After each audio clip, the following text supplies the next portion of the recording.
ನಮಸ್ಕಾರ, ಸುಧಾಸ್ ಕಿಚನ್ಗೆ ಸ್ವಾಗತ. ಇವತ್ತು ನಾವು ಈರುಳ್ಳಿ ಟೊಮೆಟೊ ಬಳಸಿ ಗೊಜ್ಜು ಮಾಡೋದು ಹೇಗೆ ಅಂತ ನೋಡೋಣ. ನಿಮಗೆಲ್ಲ ಗೊತ್ತಿರುತ್ತೆ ಈರುಳ್ಳಿ ಟೊಮೆಟೊ ಬಳಸಿ ಗೊಜ್ಜು ಮಾಡೋದು. ನಾನಿಲ್ಲಿ ಹೊಸ ರೀತಿಯಲ್ಲಿ ಈರುಳ್ಳಿ ಟೊಮೆಟೊ ಬಳಸಿ ಮಾಡ್ತಾ ಇರೋದು, ಕಡಿಮೆ ಪದಾರ್ಥಗಳನ್ನು ಬಳಸಿ. ನಾನಿಲ್ಲಿ ಮಿಕ್ಸಿ ಜಾರಿಗೆ ಮೊದಲು ನೋಡಿ ಸಾರಿನ ಪುಡಿ, ಒಂದು 2 ಟೀ ಸ್ಪೂನಷ್ಟು ಸಾರಿನ ಪುಡಿ ಇದೆ, ಸಾರಿನ ಪುಡಿ ಹಾಕ್ಕೊಳ್ಳೋಣ. ಇಲ್ಲಿ ಅರ್ಧ ಟೀ ಸ್ಪೂನಷ್ಟು ಅಕ್ಕಿ, 1 ಟೇಬಲ್ ಸ್ಪೂನಷ್ಟು ಒಣಕೊಬ್ಬರಿ. ನಿಮಗೆ ಒಣಕೊಬ್ಬರಿ ಆದರೂ ಬಳಸ್ಬೋದು ಅಥವಾ ಕಾಯಿ ತುರಿ ಹಸಿ ಕೊಬ್ಬರಿ ಆದರೂ ಬಳಸ್ಕೋಬೋದು. ಸ್ವಲ್ಪ ನೀರು ಹಾಕ್ಕೊಳ್ಳೋಣ, ನುಣ್ಣಗೆ ಪೇಸ್ಟ್ ಮಾಡ್ಕೊಳ್ಳೋಣ.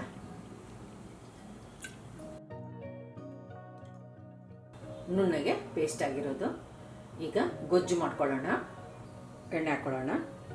ನಾನಿಲ್ಲಿ 1 ಟೇಬಲ್ ಸ್ಪೂನಷ್ಟು ಎಣ್ಣೆ ಹಾಕ್ಕೊಂಡಿದ್ದೀನಿ. ಎಣ್ಣೆ ಚೆನ್ನಾಗಿ ಕಾಯಲಿ. ಎಣ್ಣೆ ಕಾಯ್ದಿದೆ. ಸಾಸಿವೆ ಹಾಕ್ಕೊಳ್ಳೋಣ. ಕಡಲೆಬೇಳೆ, ಉದ್ದಿನಬೇಳೆ, ಅರ್ಧ ಟೀ ಸ್ಪೂನ್ ಕಡಲೆಬೇಳೆ, ಅರ್ಧ ಟೀ ಸ್ಪೂನ್ ಉದ್ದಿನಬೇಳೆ.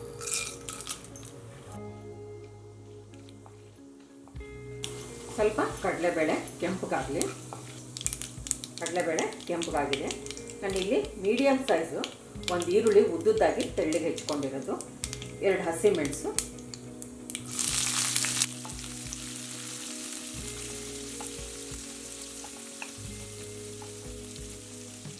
ಕರಿಬೇವು ಹಾಕೊಳ್ಳೋಣ. ಬೇಗನೆ ಆಗುತ್ತೆ ಗೊಜ್ಜು. ನೀವು ಬೆಳಗಿನ ತಿಂಡಿ ಚಪಾತಿ, ದೋಸೆ, ಇಡ್ಲಿಗೂ ಮಾಡ್ಕೋಬೋದು. ಇದನ್ನು ಅನ್ನಕ್ಕೂ ಕಲ್ಸ್ಕೊಂಡು ತಿನ್ನೋಕ್ಕೂ ಚೆನ್ನಾಗಿರುತ್ತೆ ಇದು. ಈರುಳ್ಳಿ ಇನ್ನೊಂದು ಸ್ವಲ್ಪ ಫ್ರೈ ಆಗಲಿ.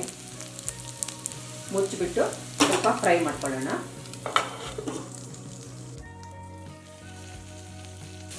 ಈರುಳ್ಳಿ ಎಲ್ಲ ಸ್ವಲ್ಪ ಕಲರ್ ಚೇಂಜ್ ಆಗಿದೆ. ನಾನಿಲ್ಲಿ 3 ಟೊಮೆಟೊ ಹೆಚ್ಚಿಟ್ಕೊಂಡಿರೋದು. ಟೊಮೆಟೊ ಹಾಕ್ಕೊಳ್ಳೋಣ.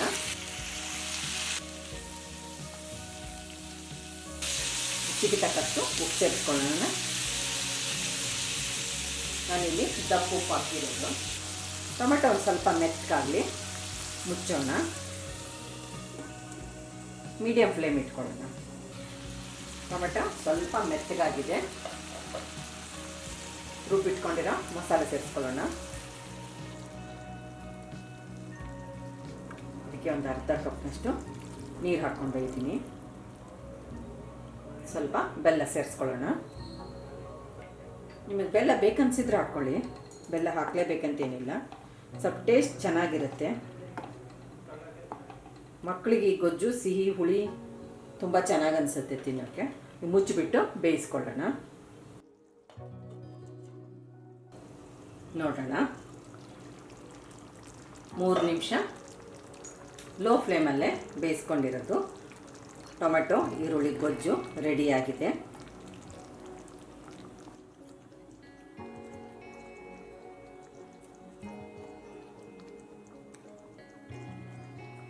ಸ್ವಲ್ಪ ಕೊತ್ತಂಬರಿ ಸೊಪ್ಪು. ನಮ್ಮ ಚಾನಲ್ಗೆ ಸಬ್ಸ್ಕ್ರೈಬ್ ಮಾಡಿ, ಬೆಲ್ ಐಕಾನ್ ಒತ್ತಿ ಹಾಗೂ ವಿಡಿಯೋಸ್ನ ಲೈಕ್, ಶೇರ್ ಮತ್ತು ಕಾಮೆಂಟ್ ಮಾಡಿ.